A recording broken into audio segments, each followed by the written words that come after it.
Merci na biso nyonso bandeko ba congolais wapi pai tozwami kaka nde tolobaki tochange masolo te bobenga partout kaka nde tolobaka na Kambe News na likanisi ya mwana mboka Jimmy Mukendi asala mpona kopesaka bino ba info nde lelo tokutani lisusu bolobaki ozokanga te we eza ba réalité eza te ke soki information eza te to banda kopesaka bino lokola histoire anosete bakopesa bino o esengeli na bino bakopesa peuple o esengeli na bango nalobaki na bino to changer masolo te to changer pe film to bien carte te to lobaka mwana mboka azwa mboka na ye kutya pona mwana mboka Antoine Tshisekedi Tshilombo azali président ya Union africaine et puis azali président Gara de la nation ya Congo démocratique ande to lobaka Fachi Beton nalobaka féliciter l'homme à son époque bozomona ki na émission na bino bitambola tambola bande ko bobenga partout bozebele na pesi sombote na papa na ngai na pharmacie Amani na Mbudi abenga kinga bi tozoka te na état de siège nalobaki lelo na koleka po bo féliciter mingi ndeko Freddy Diongo azali sage ba sage wapesi ka zwami na Liège ya Lutendele kuna kokatisa kote yo bima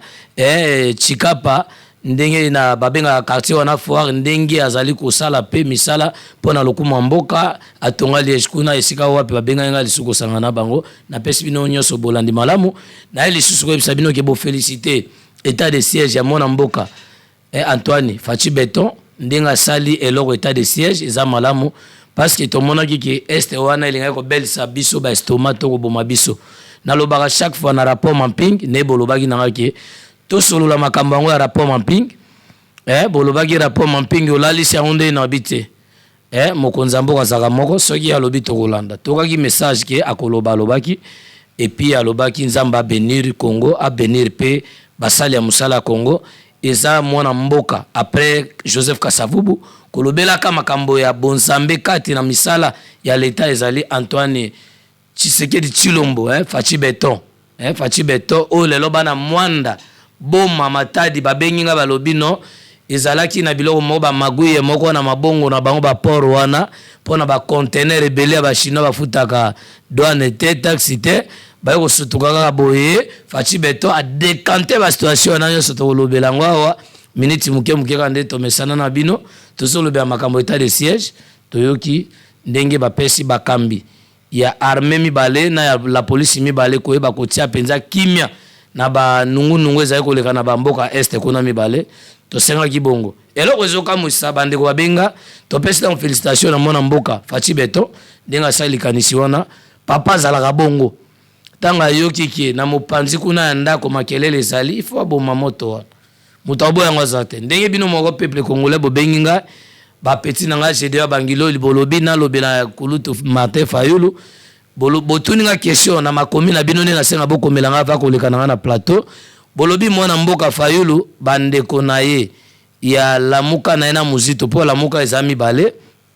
et puis bolobi lelo to changer kombo ya lamuka ya ndeko Martin Fayulu parce que sala ki ezaki ndeko Jean-Pierre Bemba Gombo bobenga Igwe ena ndeko Moïse Katumbi Chapwe nde basala ki lamuka nde batiaki lokola ye azala moko wa comme éclaireur nde bino mo bolobaki lobi lokwa mona bitinda nde ba utilisaki ye pe akomaki na gaz po mona etinda mususu akomaka ndenge ndeko Fayulu akoma wana bomoni ka sakapare abengani meme bakolo lupango meme bato basalaki azala ngana boite me bolobi to lobela ngoke ye azalika ko telemela ba action nyonso gouvernementale oui bino mo ba peuple congolais ngana ko juger te bokomi ko comprendre que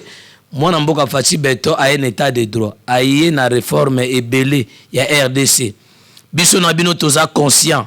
ndeko wili bakonga bolobaki nanga ke akoya te akimi boyoki ba condamné to lobelango pe po bolobi to lobelango nde Fachi Beton a un état de droit so sali mabe mobeko likonzi ekotelemela yo parce que na kati ya mobeko likonzi bantu valeur bazalaka te général azalite ministre azalite député azalite na état na droit na loi mobeko likonzi état la frappaka nyos mobeko frappaka na ozali président de la république nde bomona Fachi Beton azotambola na engela ya mibeko ezate ndenge ezalaki ba pouvoir nyonso leki awa moto alinga sala likambo na arrogance alinga aleka na lolendo na ye lolendo bwanya mabe ya komonelaka bato soki ya lobby soki ya dessiner tikalika bongo te na Faci Beton to félicitera pe bato soki na lobaka ki Faci Beton azali parmi les présidents le meilleur président na kolobelaka bino pe nde bolobaki na to lobela pe makamba tourisme ndenge nini to kopesa ba santé ba président ba leka mutuka ni atambolaki nango eza malamu pe na époque ya Kondo Joseph Mobutu ninga lingaka bakosi mingi muzaye na ba safari to kolobela ngo ne bolobaka bande kolombo pe baimba banzembo ya politique na kolobela ngo à tout le temps na moment moko ekoya bolobi politique et mission politique ezateka to tshaka ba policier pour na distraction mais le nde bolobi pour na ndeko Fayulu bino moko ba comprendre que ndeko Fayulu aza na position na ye bango balela ka mbongo ya mboka ka ndenge wana soka sali embrouillement te soka sali désordre te akolia te et puis eza malamu bino moko ba peuple congolais bana mboka ba congolais wa pepa bozwami na ba Canada bozo comprendre à tout le temps ce bon monika sali mouvement bokomelinga na lobelango bolobi yango ndeko Fayulu ye akoma kaka na likambo ya malamu abandai ko telemela abandai ko sala ba marche ya est metango ba sali état de siège aza ko utiliser batone ba telemela on akanisi boye bibino moko na ba mabota bato pe ya lolenge ya ba Fayulu bazangi te même na 12 tribus d'Israël bo bazali ko sala mabe to ko bundisaka bandeko na bango bazali eza lokwa bandeko Fayulu ya botama opposant radical te opposant radical ezali lokola ba grand frère Kolutu Frank Diongo o bazala ka penza ki so ateleme likambo ata bo pesi mbongo akoya pona mbongo na bino te ba Frank Diongo bazapi na ba opposant solo me bandeko Fayulu bazaba opposant te bazaba tomoko bakoma lokwa ba commissionnaire mboka alingali ya mbongo a créer mo idée na ye moko bo réforme yango na état de siège réforme ezebele ba port ezali ko be ko futa ba taxi te ba port ebelo boka ki bande ko na otanga kombo te bazwaki lokola mbongo na bango moko na ba commission na bango moko so ba chinois ba na ba conteneur boka na ba port nyonso côté ya mai ya Mwanda Boma Matadi ba conteneur ba chinois na eza ko futa te nakanisi bana Matadi bana Boma bana Mwanda bokomela nga bobito lobelango to kolobela na siki penza to kolobela ngo bolobi Faci Beton abomi système wana circulation quand même monétaire et bandi ko salama na Matadi na Boma na Mwanda bobanda kolela bolobi pona Faci na bino muto akomeka na Faci atomboli bino ya on attend la bino botoni na lobi un jour tant to bandi ko découvrir ba vérité boy bana Congo bisika nyonso bozwami na partout na Montréal na Québec na Ottawa bokomela kanga lokwa mama Isa Nkema lokwa mama Mélanie mama Béatrice bolobi boza kozwa vérité ya politique na Faci Beton bo moto aboto kozwa wapi soki totiki ngana bandi ko comprendre bino pe bandi ko comprendre peuple tozala ki liboso na boyinga aveuglement ya ko comprendre politique ezala ka so moto alobi likambo babimisi ba terme na bango etikali kaka bongo na bandi na kanisi nanga na bino to bandi ko comprendre vrai politique et bosolo ya politique ezali wapi na mona mboka Faci Beton état de siège salami tozomona ba innovation ya sika bino moko bolobi bomoni ba même ba ministère muso aménagement soki atali kaka na libota mona lokwa Gilwa Ndomboyo oyo alinga aménagement tout le temps bomona asali ba aménagement partout na ba boende atongi ba stade ya sika ba assemblée sika partout même na ba Katanga na ba est Gilwa Ndomboyo bomoni ba pese charge ya aménagement ce qui veut dire que Faci Beton a une vision alingi mutu asala impa ye comme para comme garant de la nation abaki selio nde na moni bande ko na biso huissier de justice ba benga kinga to parler na bango balobi kala ezalaka boy ba pesi mokonzi moko ya mboka sanction to alongwa na ndako ya mutu to préavis akolongwa te yoko makuna nde nini mais balobi avec Faci Beton bande ko huissier de justice na pesi bino mbote sika bozali bosaki élection na bino epasaki c'était le samedi passé na jour le 1er mai et les cas qui élection na bino les cas qui bo voter maître Ekonzi wa comme président huissier de justice maître Francisco Chapo na 20 votants abimi na 15 voix a mérité penza lokola Faci Beton ndenge mbaka ndeko Fayulu ku Chapo na maître Francisco Ekonzi bolobi lelo application ya mobeko salami na ndeko Faci Beton état de droit bongo bandeko nyonso baso comprendre mabe ndeko Faci za wapi tosolo ba monde meilleur homme meilleur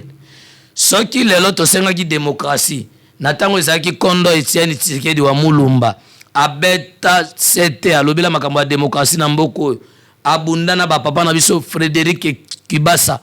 oyo akufa lelo kondo atika biso mais lelo ba incarné tozali na ba Augustin Kibasa biso nyoso wana tozaka ba descendant ya bato wana bokaboneza te Mobutu alobaka tata moko mama moko ekolo moko mokambi moko lokwa Faci Beton esengeli topesa ye maboko toboye tourner ba page to na ba désordre et puis bande kwa este ba komelinga boy émission lelo eza lokwa animation bande kwa este ba lobi kope ya bato bazali kosala trouble wana ba rapport mampinge consort bato nso basala guerre na este ba député ba généraux nde na ebisaka bino à tout le temps kope daye ndeni ba minéraux bazali kotia na ba pinati belez lelo na tongo tolande na ba information na ba réseaux sociaux bakangi na ba piné ya ba tibelez ya ba grand car ya ba jeep bakangi combien de minéraux ba coltan na biso o toza ko kende ko pesa ba paya mususu totanga ba kombote ba koma ba premier pays producteur ya ba minéraux na biso moto zonga sima Faci Beton to robetela maboko to lobi artenance eza malamu mais artenance ya te ki loko pesinga bana mapasa to sali remise na yo il faut bana wana ozwaka bango na ba esprit mabete biso peuple to jijaka selo to zozela mbongwana ya mboka mbongwana elingi lo bande Faci Beton aye so ba sali artenance elingi ko lo bateki moko apesi moninga pouvoir ezali yo silisi manda ngana koti ba sali preuve remise et reprise ndenge ezalaka kala ndenge ezalaka na ba pouvoir na ba école directeur sika koti oya alongwe remise na ba administration à l'état to kolobela makambo ngwawa ezali malamu ke artenance yango wana ma artenance elingi koloba teke yo olongwe okomi kotiaka mininga bikonongo bikonongo eza bakale nde bobenga na lingala bakinois kotiaka moninga banzete na pine ndeza moto ezole kotie ye pine pa otie na kati ya pine pa ko ya te to sengi bana mboka tozala ini tolingi changement mbongwana ya mboka tozo senga mikolo ba congolais to veye na okaki chef de l'état alobaki na message neke biso mo peuple congolais tozo charge ya mboka to veye na sécurité ya mboka to pesa ba konza ya l'état charge te to départager na bango o to bengi ni charge to faciliter bango tâche biso pe bango pe ba faciliter biso application ya mobeko ekouta na bango ba konza likolo biso pe to ko appliquer yango biso to respecter mobeko wana kala te boko mona ba impôt foncier na ba makambo ebele ba taxe ya l'état ndenge ezala ya santé au sali salongo te c'est normal il faut to fonctionner pays na biso ndenge wana pays ko ki ko sala délaissé te nde na mona ki na lutendele bande ko bolimbisana kenda kuna mingi parce que za milieu kangami na mbudi bisika na kolelaki bande ko so ekomi kaka 19h batondi 10 garçons 20 garçons bazomela bangi zododo non mboka ezalaki bongo te okomona meme ndenge ezalaka kala na éducation ya kala omoni papa mukolo akoti na bisi omona mukolo vandi respect wana droit de naissance esila éducation eza bafoué éducation ekpai na se bande konanga toza wapi tozokende wapi tolingi nini tozodétruire biso moko peuple tozala soudé tozomona ndeko Tshilombo Tshisekedi azobunda président ya Union africaine pe président ya RDC ndenge pe ba ministère musunde botunaki ngai makambo ya ram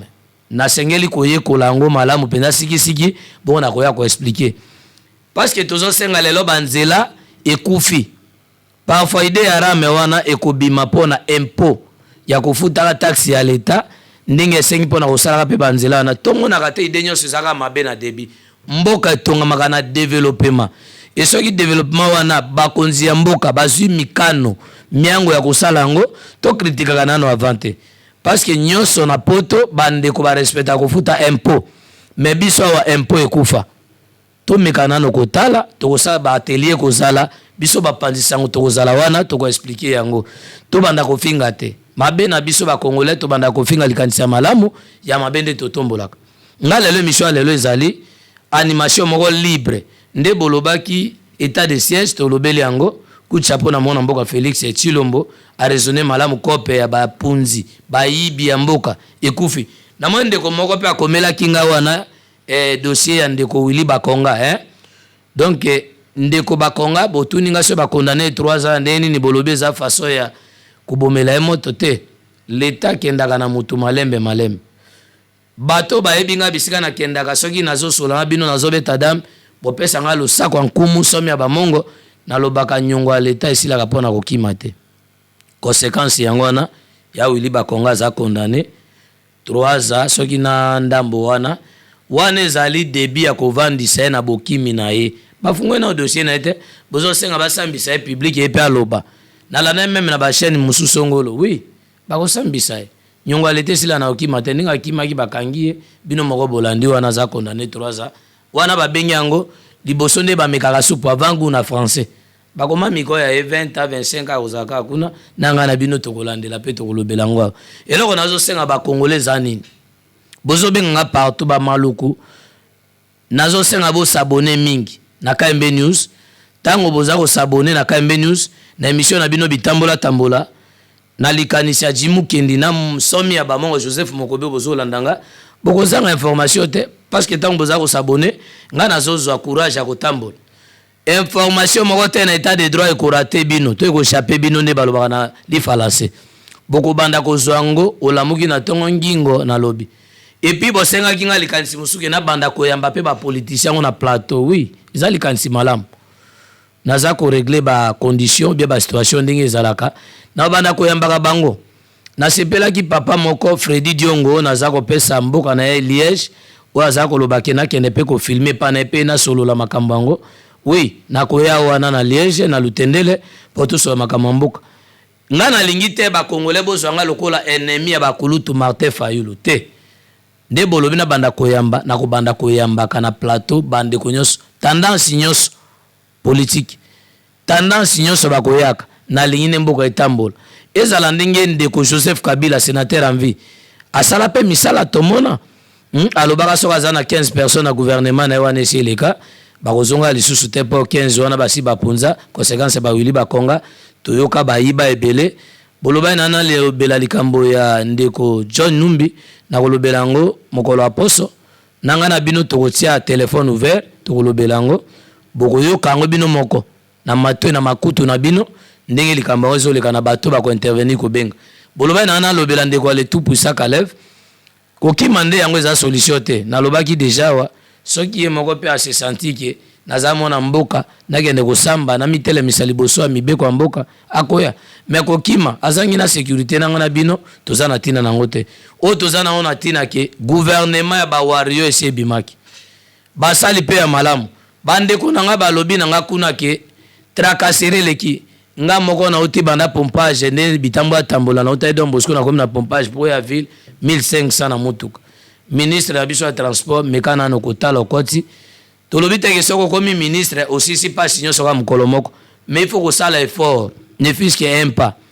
chéribe okende ozali kulutu moko ozalaki parmi babundi ya mboka oyo transport ezo nyokola ba fonctionnaire de l'état ezo nyokola bana mboka ba congolais ndenge okoti wana ezate ovanda na kiti oyo kaka bisengo na fingite bisengo ya climatisation no tout ça musale longo biso to bana ko informer to kotamwa na ba ministère na pona kotikela bino ba information mais bino pe bo sala effort ya application ya mobeko bolobela bobeta mesa nde to lobai kaka to komi pembeni ya kobelema na masuwe ya kati ye kosema to solanda pembeni ya suka to lobi biso nyoso to kabola charge population na bakambi ya mboka ba ministre assemblée nationale sénat na biso bo veiller na makambo ya mboka ezate tolbe rapport mampingi tike lokwa slogan isike lokwa animation bo effacer elali to banda ko landela peuple congolais boza pe maele ngana zo tire bino kaki oya koya pona ko influencer bino ko inoptiser bino bizaleli na ye ko pesa bino maele alokuta un jour biso na bango to osila na ndenge zaki na Somalie nazo senga pourquoi président zo kamamboka tozoka makelele partout pour ba distraire peuple ba bande ko lobela na bande ko Fayulu ba marche yango likambo esala mibongo ba teleme ondeni bande ko basenga nga lelo avana longwa na plateau la muka wana ya ndeko Fayulu na ndeko Mozito ezala muka te balobi na lobela bo eza ngonga nyonso mobulu bango bazana babena malamu mobulu bo bino mo bo ba na lobela ke ezala muka te to tsango nini tengama ou bien telema bagena telema bino mo bo juger bango tolingi tozala ini Kongo ekende liboso na bosani te papa na nga Jean-Pierre Bongwangelo azaka charge bana lukunga balobai na ba obi papa Jean-Pierre Bongwangela asala na ba gouverneur 5 na ville ya Kinshasa avanda na est 5 ali sa selela te stratégie ni azwaka bana est bazoluka ye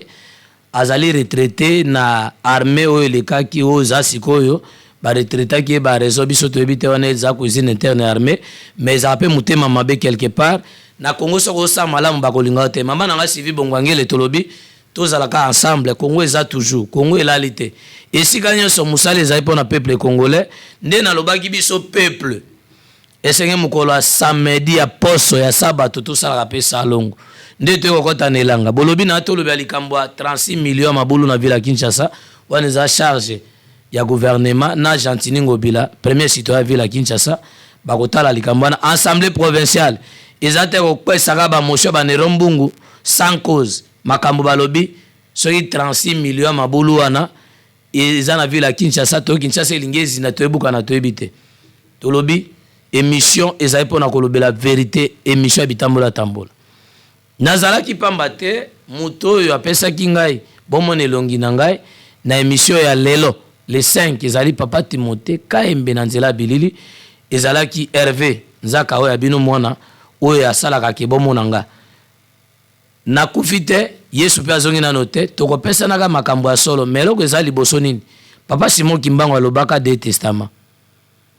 bolingo na misala nde tongaka mboka bolingo entre biso moko ba congolais tolingana nakoma ko comprendre que papa Simon Kimbango azali motindami moponami ya ba prophète ba congolais soki tozana bolingo na Congo soki tolingani totie mosala liboso Congo na biso ekende liboso